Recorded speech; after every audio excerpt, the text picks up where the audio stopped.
What's up, guys? Doug Polk here, and today we're going to be talking about taking pieces of poker players, the world of buying action, the sites that are out there, and I just want to talk about the landscape and let you guys know what you should be looking for and kind of what's going down in the world of buying pieces.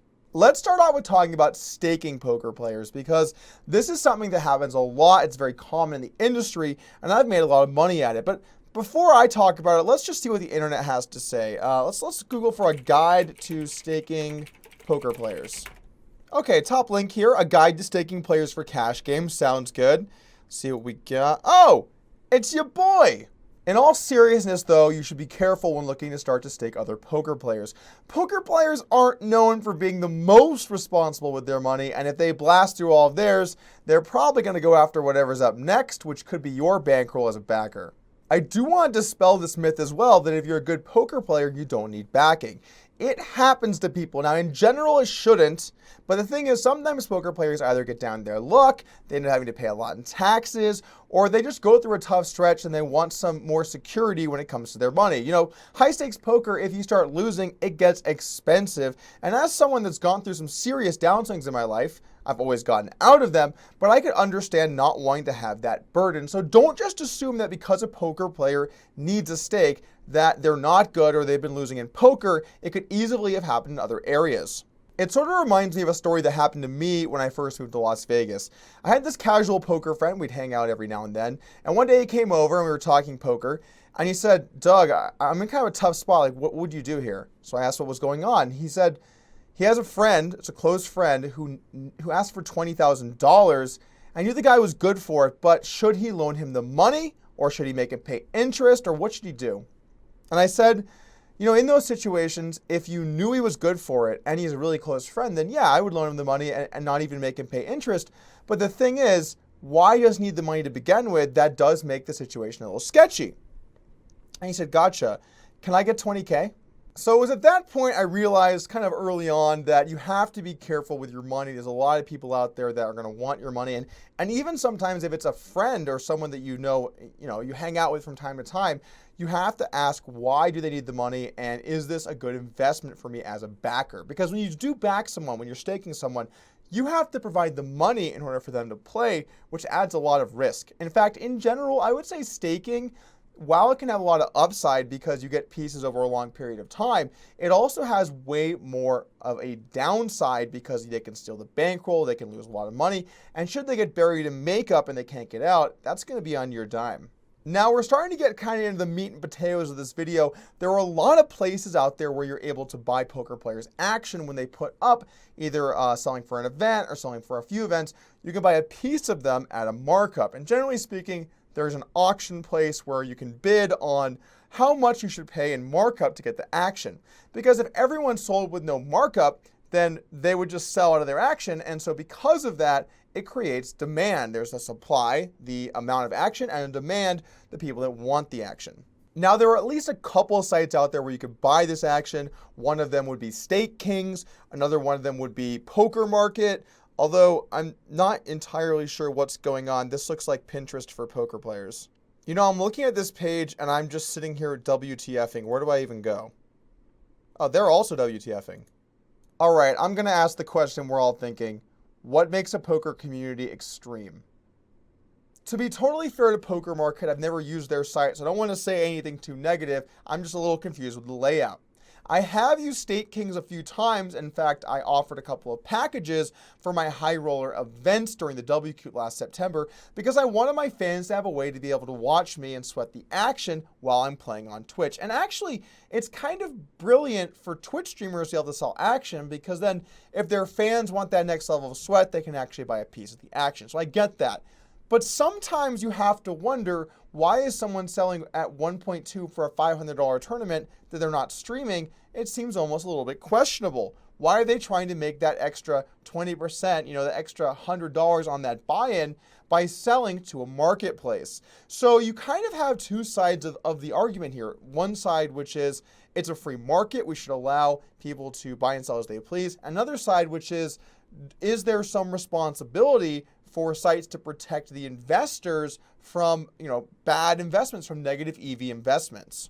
My personal opinion is that I believe in a free market, and if that people want to sell their action at 1.9 in a really tough tournament, if there are people that want to buy it, they should have the right to be able to sell it.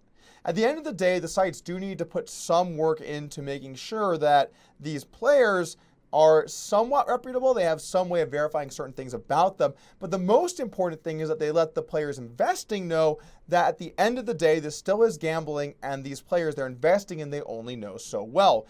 Now, I do want to give you guys a little tip here on how to invest in players profitably. I got a graph I think you're going to enjoy. Now, just for a moment here, I want you to pretend that everyone in the world that plays poker was on the marketplace and you could buy a piece of anyone. And that's not true. Obviously, some people are not going to be on the marketplace, but I just want to have that premise so that I can show you this line that, tells you whether your bet would be good or not.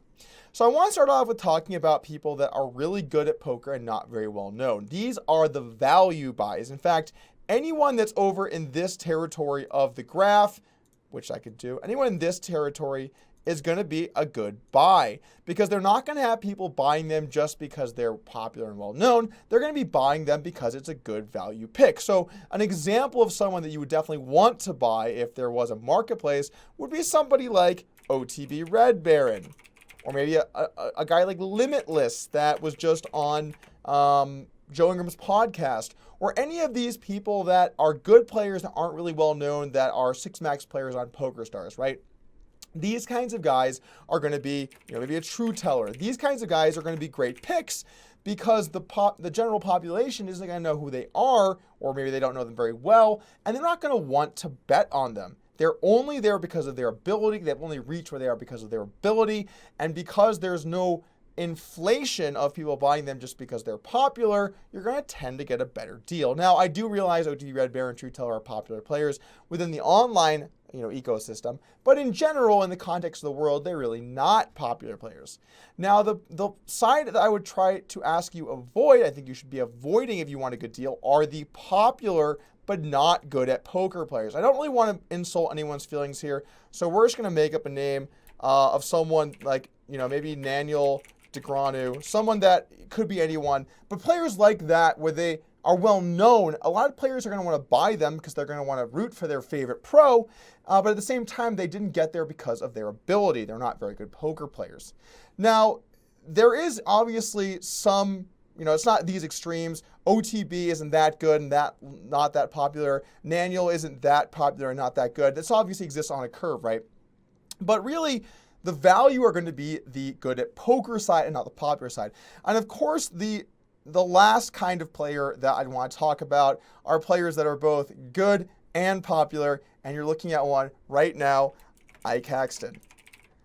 Players that are well known in the community enough to where there might be some demand, but they're also good poker players. You're probably going to get more of a fair buy. I'm going to keep it real with you, and we both know that a lot of times poker players go broke and they look to see where they can make a little bit of money. And in fact, one of the main problems with coaching as it is today, a lot of trading sites, they're only making content, only making coaching videos because they can no longer beat the game. In fact, if you're at a coaching site, you don't know the pro and the results are kind of sketchy, you're probably in the wrong place. Obviously, I'm biased in saying that, but the point does remain. When poker players can no longer beat the games, they turn to other areas to try and make money because they still have to survive. So the poker marketplace can end up being kind of like that. When you're looking at different pros selling action, think to yourself, why are they selling this action? Does it make sense given what they're doing? Are they streaming on Twitch? It's probably more reasonable. Is it a high stakes buy-in? It's probably more reasonable. But be careful when someone's selling for the big 55.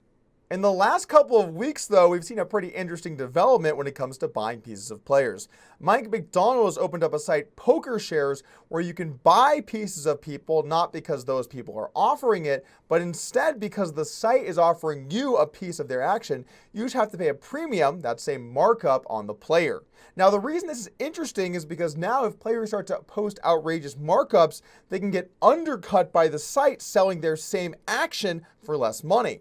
So you can buy players at different markups based on what's on the site. You could buy Connor Drennan at 1.36, or Prachush Badiga at 1.24, or Aaron Paul at 0.82. I'm going to load up on some of that, bitch. Where's my money, bitch? I ain't gonna keep asking nice.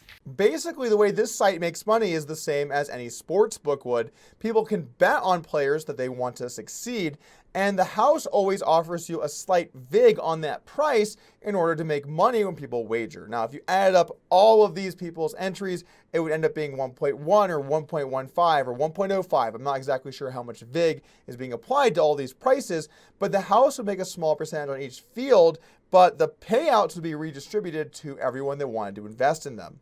What I think this is going to do is it's going to create sort of an equilibrium in the marketplace, because if players start to offer ridiculous markups, they can get undercut on poker shares. But the thing is, poker shares can never really go as low as someone selling action could, because they might need to sell pieces to get into the event. So I think we're going to actually see this somewhat normalize the marketplace a little bit, which is good for investors and it's good for these sites, but it's actually bad for the people that are trying to sell themselves at markup. You know, if you're always selling yourself at 1.3 or 1.5, but someone could buy you at 1.2 on poker shares, then you're either going to have to drop your rates or convince people that you're worth more money, or something's going to have to happen because you're not going to be able to sell at those same prices.